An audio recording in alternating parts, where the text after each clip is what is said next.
It's a resource wrangling day, so let's wrangle some resources. Man, I really need to work on these hooks. What's up everyone, my name's Ollie and welcome to BarelyBuilding. Last time we built this insane looking build to house our phase 4 factory, and today we make a start on bringing in a dumb amount of resources we need for this project. A quick fly by the community hub and shout out to my OGs up here. In the new room we have some new names, so thanks again to everyone for the new and ongoing support. This wall is filling up really quickly. Just comment I subbed or something along those lines and sub to the channel and I'll get you up here. So what are we doing today?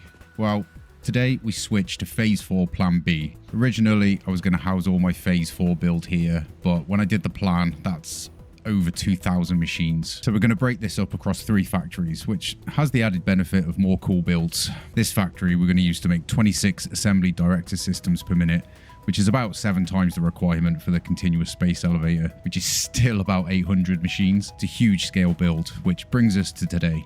We need to bring in 30,000 raw materials just to make 26 assembly director systems. It's probably a mistake, which we'll find out later when we try and do phase 5, but we'll see.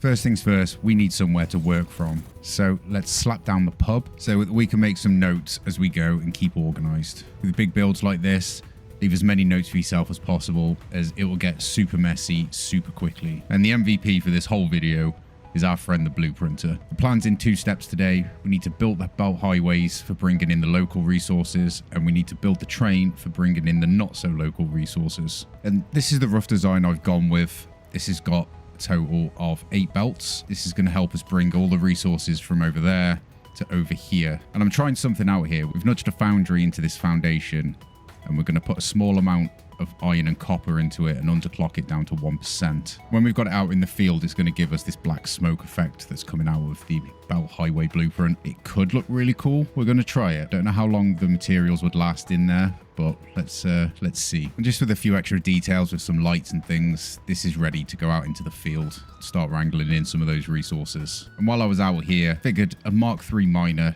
this just is not going to cut it for a build that looks like this.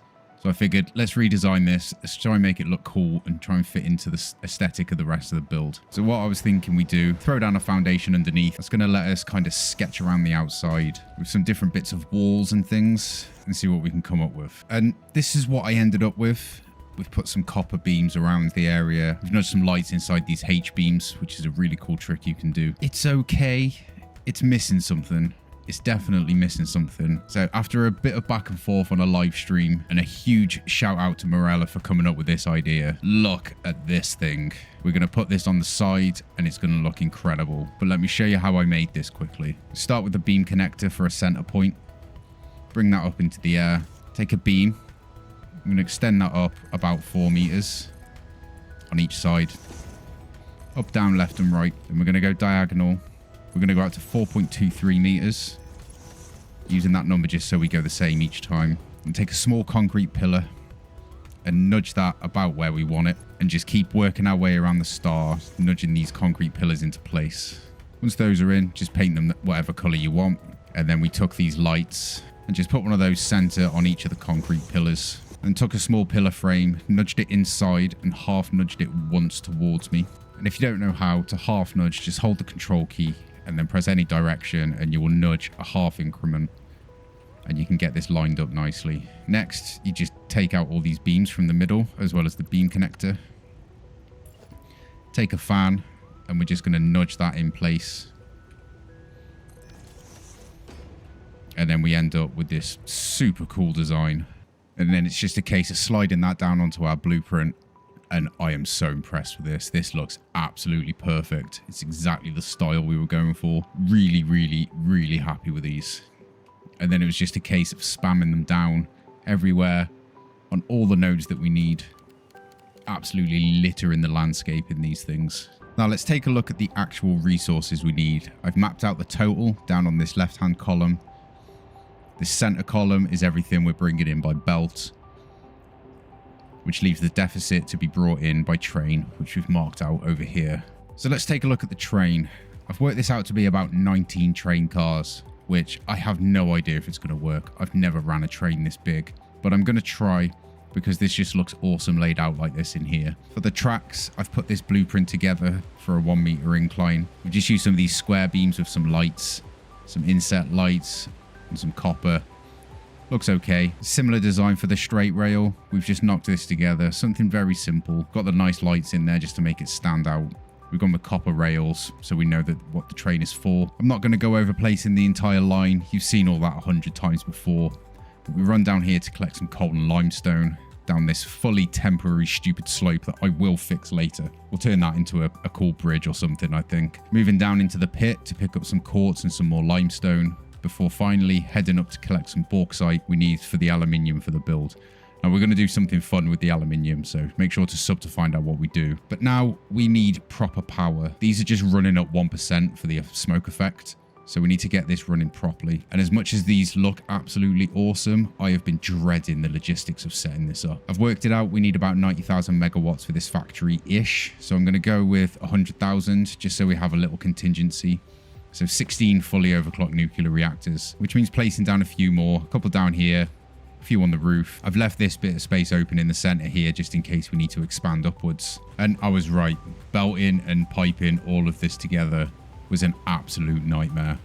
But we've got it done. I used a little bit of this kind of dead space for some of the water extractors in here. The rest of them we've got underneath the refineries. We're droning in our uranium fuel rods over here. And I thought these drone ports looked pretty cool up here. And then the waste goes out here to be shipped off to be recycled. We're sending out 400 a minute and I'm limiting output to 300 per drone. So we've set up 2 drones. So that's another good chunk of our uranium fuel rods used up. This playthrough, we're challenging ourselves to only build local power at our factories. So I have this management board back at the home base. Before starting this project, we had about 37 per minute left of our fuel rods.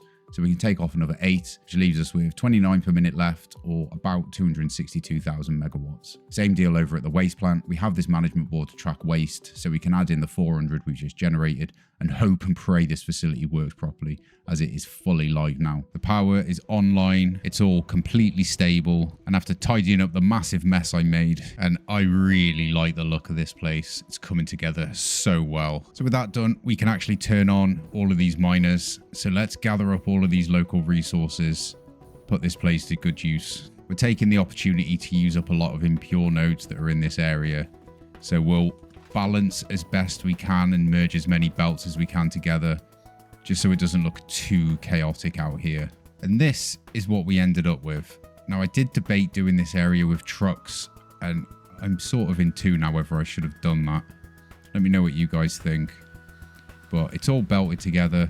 We've gathered everything up as best we can. These blueprints do look really good out here. We'll leave it all prepped here for now, ready to move in, as I still need to figure out where everything is going to be made before we go any further than this. And just a quick tip on train line, especially when you're doing large scale projects, I would fully recommend you do a massive throughput test for a few hours of the trains. Just hook everything up to an awesome sync, let it run for a few hours, and just check all the resources are moving at the rate that you thought they would be, which is exactly what we've done here. So when we turn this train on, we'll let it run and just check that all of these stations are bringing in exactly what we thought they would be. And that is all we have time for today. I'm sure you can appreciate the hours that went into moving this all around like this. It was crazy busy. Resource wrangling is always the toughest bit of any project. Next time, we're going to start processing some of the raw materials and get the first lines up and running, and figure out how we make 300 odd refineries look cool around this build. Remember to sub and comment to get up on the community wall. Until then, guys, I will see you in the next one.